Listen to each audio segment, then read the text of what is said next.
નમસ્કાર દર્શક મિત્રો, પોલીસ ફોકસ ન્યૂઝ ચેનલમાં આપનું હાર્દિક સ્વાગત છે। હવે એક નજર આજના મુખ્ય સમાચાર પર।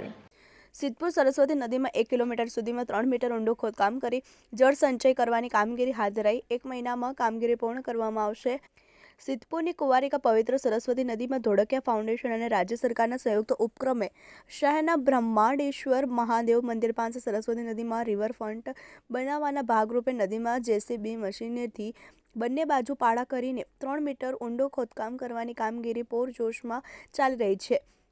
ધોળકિયા ફાઉન્ડેશનના કનકભાઈએ જણાવ્યું હતું કે 1 કિલોમીટરના ડેપો પ્રોજેક્ટ બાદ ખર્ચ નક્કી થશે। ધોળકિયા ફાઉન્ડેશન દરેક ગામડાઓમાં જ્યાં પાણીની તકલીફ હોય ત્યાં તળાવ કરે છે। અત્યાર સુધીમાં 145 તળાવો કરી દીધા છે। સરસ્વતી નદીમાં 147મું કામ શરૂ કરાયું છે। ફાઉન્ડેશનનું કામ પાણી બચાવવું અને પાળા બનાવવા સૌરાષ્ટ્રના ગામડાઓમાં સૌથી વધારે કામ કરતા હોઈએ છીએ। અત્યાર સુધીમાં 25 લાખ પ્લાન્ટેશન 145 તળાવો કે જે ગામડાઓમાં ખરેખર પાણીની તકલીફ હોય જ્યાં ચોમાસા પૂરતું પાણી રહે છે, દિવાળી પછી પાણી રહેતું નથી।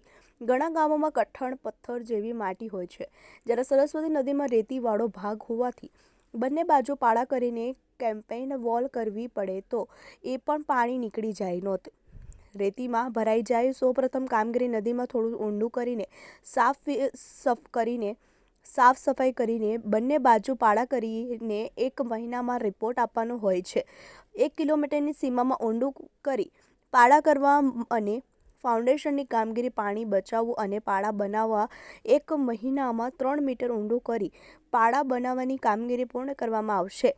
હાલ તો 1 મહિનામાં બંને બાજુના પાળા કરીને 3 મીટર ઊંડો ખોદકામ કરીને પાણી કેટલે સ્તરે આવે છે, કેટલું માટીનું ધોવાણ થાય છે એની કામગીરી ચાલુ છે। બળવંત રાણા મિત્રો, આવા જ અવનવા સમાચાર જાણવા માટે અમારી ચેનલને લાઈક કરો, સબસ્ક્રાઇબ કરો અને બેલ આઇકોન પર પ્રેસ કરો, જેથી અમારી ન્યૂઝની બધી જ અપડેટ આપને મળતી રહે।